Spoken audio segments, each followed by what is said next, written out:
고속정으로 구축함 대체 vs KF-X 단발.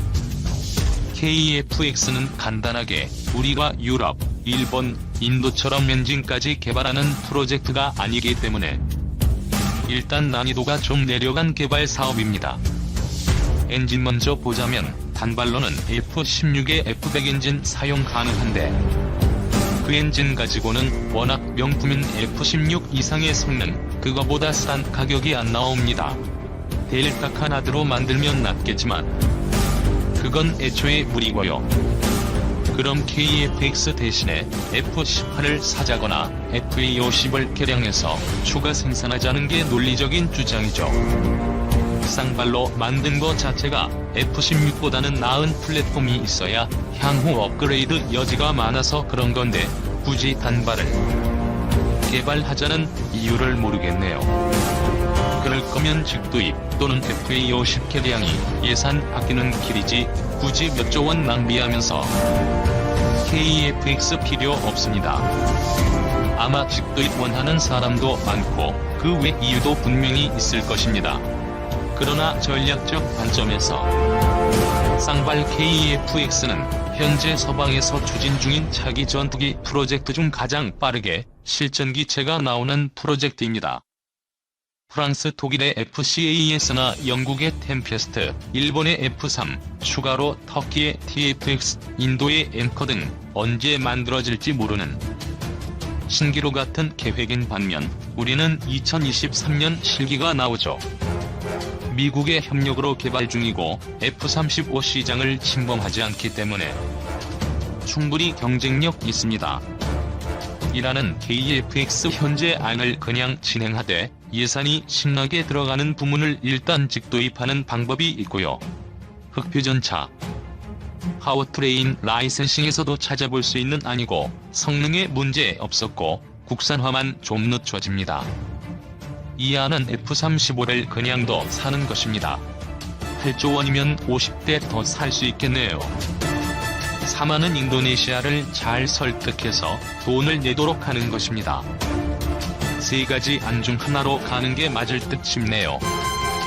중국 최신 전투기 Z-31, 한국도 전투기를 자체 제작해야. 중국은 오래전부터 전투기를 자체 제작하고 있습니다. 처음에는 소련의 기술을 빌어왔지만 지금은 자체적으로 전투기를 제작할 수 있는 기술을 충분히 확보하고 있습니다. Z-31은 F-35에 비해 기술적인 면에서 한 단계 떨어지지만 자체 개발한 중국산 엔진을 탑재해 첨단 부품의 대외 의존도를 크게 줄였다는 평가를 받고 있다. 겉모습은 F-35와 비슷하지만 더 가늘고 날렵한 것이 특징이다. 추가 급유 없이 비행할 수 있는 작전 반경은 1250km로 추정된다. 저는 기본적으로 중국과 같이 전투기를 자체 제작하는 것이 바람직하다고 생각합니다. 우리가 전투기를 자체 제작한다면 한 대를 생산하는 데 드는 비용이 미국에서 구입하는 비용보다 훨씬 더 많이 들 것입니다. 하지만 장기적으로 볼 때 전투기를 자체 제작하면 얻는 것이 훨씬 더 많습니다.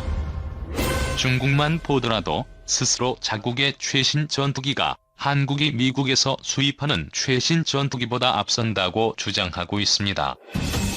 물론 이러한 중국의 주장이 우리에게는 이로울 수도 있습니다. 미국은 항상 우리에게 자국에서는 실전에서 퇴역하게 될 고물 전투기만을 주로 수출해왔으니까요. 중국이 최신 전투기를 개발할수록 우리에게도 가능하면 최신 전투기를 판매하려고 할 것입니다.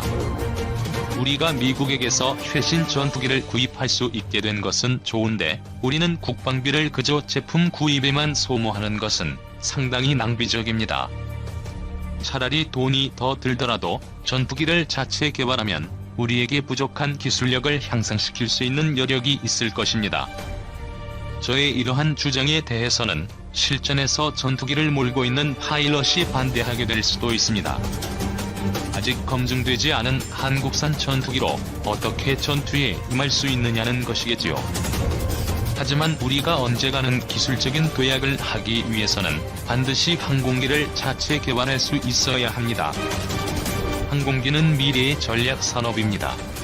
세계인이 더욱 편하게 왕래하게 될 때 항공기의 수요는 더욱 늘어날 것입니다. 설사 항공산업이 크게 발달하지 않는다고 하더라도 항공산업은 최첨단 산업이고 항공기술을 개발하는 과정에서 습득하는 기술은 다른 산업 분야에서도 유용하게 활용될 수 있습니다. 미국이 세계 최첨단을 달리는 기술 국가가 된 것도 국방비에 막대한 예산을 퍼부으면서 항상 세계 최고의 기술을 습득하려고 노력해왔기 때문입니다. 직접적으로 중국이 우리에게 군사적인 위협이 된다고 할 수 있습니다. 중국의 군사적인 위협에 대해 장기적으로 확실하게 맞설 수 있는 길은 무엇일까요? 중국을 수적으로 이길 수 없습니다. 오직 기술적인 우위를 확보해야만 합니다. 하지만 우리는 이미 중국에게 항공기술 면에서 상당히 뒤져 있습니다. 장기적으로 볼 때 우리가 독자적으로 중국의 군사적인 위협에 대응할 수 없는 이유입니다. 우리는 더욱더 미국에게 의존해야 하는 입장에 처하게 됩니다. 이것은 중국과 미국의 대립이 격화될 때 우리의 입지를 좁힐 것입니다. 우리는 당연히 독자적인 견해를 주장할 수 없고 언제나 미국의 견해를 대변할 수밖에 없는 위치에 있게 될 것입니다. 우리보다 인구가 절반도 되지 않는 대만의 경우를 보면 우리의 나아갈 바를 알 수 있습니다. 대만은 오래전부터 자체 항공기를 개발해 왔습니다. 대만의 전투기는 충분히 중국의 전투기에 맞서고 지금까지는 더 앞선 것으로 평가되고 있습니다. 다만 앞으로 중국과 대만의 기술 격차가 좁혀졌고 중국이 대만을 앞지를 것이 확실한 이상 대만의 중국 방위력이 상당히 저하될 위험이 있습니다. 그것은 대만은 인구가 적어 기술 확보하는 데 어려움이 있기 때문입니다. 하지만 만약 우리가 처음부터 대만과 같은 항공기 자체 제작을 국방정책의 최우선 과제로 삼고 임했다면 중국과 버금가거나 중국보다 앞선 기술을 진작에 확보했을 것이라고 생각합니다. 물론 한국의 방위산업계에서도 전투기는 어렵더라도 고등훈련기와 같이 유사시 전투에 임할 수 있는 비행기를 개발해서 몇몇 국가의 수출을 타진하고 있기는 합니다. 하지만 이러한 더딘 발전 속도로서는 빠르게 변화하는 세계 질서에 발빠르게 대응하는 데에는 한계가 있습니다. 지금도 늦지 않았습니다. 우리는 산업기술 면에서는 중국보다 앞선 부분이 있습니다. 전투기 생산에 있어서도 우리가 모든 부문에서 중국을 앞서기는 어렵기 때문에 이른바 비대칭 전략을 추구해야 합니다. 조그만 부문에서 앞선 기술적 우위가 전략적으로 큰 의미를 가질 수 있습니다. 제2차 세계대전의 미드웨이 해전에서 미국이 전체적인 전력에서는 일본에 앞서지 못했으면서도 단지 레이저 기술이 앞섰다는 점 덕분에 일본을 크게 무찌를 수 있었던 사례를 깊이 새길 필요가 있습니다. 우리와 같은 강소국은 전략 폭격기와 같은 중심 타격 능력을 확보하기 어렵습니다. 하지만 상대방이 군사적 위협을 하거나 도발을 감행할 경우 우리가 받은 피해만큼 상대방에게 응징할 수 있다는 것만 보여줘도 전략적으로 큰 의미를 가질 수 있습니다. 이런 의미에서 기동성과 스텔스 기능을 갖춘 전투기 개발은 절실합니다. 아마추어적인 사견이지만 최근 중국의 전투기 소식을 접하면서 든 생각을 적었습니다. 최첨단 무기전 시장된 한반도 미중 중몰트 신경전. 이번에는 중몰트로 미국과 중국이 신경전을 펼치고 있다. 미국의 해리 해리슨 태평양 사령관이 지난달 20일 사령부를 방문한 한국 국방위 소속 국회의원들에게 중몰트를 제주 해군 기지에 배치하면 어떻게 했느냐는 제안한 뒤부터다. 우리 국방부가 미국이 요청하면 검토할 수 있다고 하자 중국 외교부는 지난 7일 중국 안보에 영향을 준다면 단호히 반대하겠다고 나섰다. 클릭하시면 원본 보기가 가능합니다. 중몰트는 미국의 꿈의 전투함으로 불리는 최신 스텔스 구축함이다. 전 세계 1대뿐으로 멀리서 미사일을 쏘는 이지스 구축함과 달리 레이더에 잡히지 않고 은밀하게 상대국에 접근할 수 있다. 미사일과 항공기를 요격하는 레이저포를 장착했으며 2020년 이후에는 음속 7배로 200km까지 탄두를 날리는 레일건도 탑재할 예정이다. 미국은 중월트 한국 배치 구상이 북한의 핵미사일 위협을 차단하려는 것이라고 설명하고 있지만 중국은 유사시 자국 함대의 태평양 진출을 차단하는 강력한 걸림돌이 될 것으로 우려하고 있다. 문제는 미중의 신경전이 첨예화하면서 한반도 주변이 점점 최첨단 전략무기의 전시장으로 변해가고 있다는 점이다. 한반도 사드 배치 결정 이후 중국은 한미일 군사 협력 강화에 대비한다며 함대, 전투기, 탄도미사일 실험 등으로 한반도 주변을 위협하고 있고 미국은 이에 대한 대응으로 최신형 무기를 전진 대체해 나가고 있다. 중국은 지난해 말부터 지난 1월 중순까지 항모랴오닝호를 출항시켜 서해, 서태평양, 남중국해, 대만의 협으로 이어지는 원양 훈련을 실시했다. 지난달에는 서해를 관할하는 북해 함대에 처음으로 052D형 최신형 이지스 구축함 신잉함을 취역시켰다. 미국이 지난 4일 하와이 먼바다에서 일본과 공동 개발한 차세대 요격 미사일 SM-3 블록 EA의 해상 발사 시험을 한 것에 대해서도 중국은 우리의 탄도미사일을 겨냥한 것 아니냐며 민감한 반응을 보이고 있다.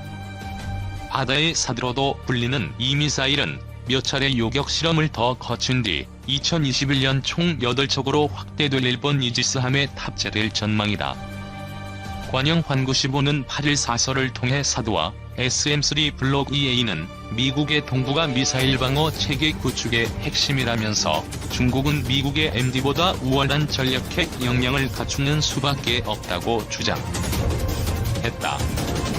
실제로 중국은 최근 사정거리 14,000km의 핵탄두 장착 대륙간 탄도미사일 둥펑 41을 한반도 인근 려닝성에 배치했고 최신의 ICBM인 둥펑 50 실험 발사에도 성공했다. 최신형 준중거리 탄도미사일 둥펑 16 발사 훈련도 진행했다. 둥펑 41과 둥펑 50는 미국 본토를, 둥펑 16은 일본 오키나와의 주일 미군 기지를 타격할 수 있다. 대공방어 체계의 연결고리를 끊는 전략무기인 스텔스 전투기 경쟁도 치열하다. 중국은 주력 스텔스 전투기 제20 생산에 박차를 가하면서 미국의 F-35에 맞설 5세대 스텔스 전투기 젠31의 시험 비행도 지난해 말 실시했다. 또 러시아로부터 4.5세대 전투기 수호이 35사대를 지난해 인도받았다. 이에 미국은 해병대 소속의 최신의 스텔스 전투기인 F-35 10대를 지난달 18일부터 일본 서부 이와쿠니 기지에 배치하기 시작했다. 제20의 대응 전력으로 꼽히는 최신의 E-2D 조기 경보기도 일본에 배치했다. 기존의 F-15의 통합된 체계와 연결에 의해 각 조종면을 제어하는 기계적인 구동체계에 피치 롤 요세축이 임계 영역을 넘지 않도록 하면서 기교식 비행저 체계를 제어하는 디지털 비행저 컴퓨터가 통합된 체계. 컨트롤 오그멘테이션 시스템이라고 한다가 아니라 내축 디지털 플라이바이와이어가 통합되었다. 카타르 공군이 도입하는 F-15QA에도 내축 디지털 FBW가 통합될 것이며 따라서 한국 공군의 F-15K의 비행저 체계도 디지털 FBW로 일신될 가능성도 전혀 배제할 수는 없다. 실제로 디지털 FBW 역시 어드밴스드 F-15의 핵심 구성 요소 중 하나로 소개하고 있다. 다만 2020년대에 한국 공군이 F-15K 업그레이드 프로그램을 시작하면서 투자할 수 있는 예산 규모에 따라 가변적이라고 할 수 있다. 예산 문제로 인해 어드밴스드 F-15의 핵심 구성 요소 모두를 F-15K 프로그램에 반영할 수 없다면 FBW로 비행저 체계를 교체하는 것이 가장 먼저 배제될 것이다.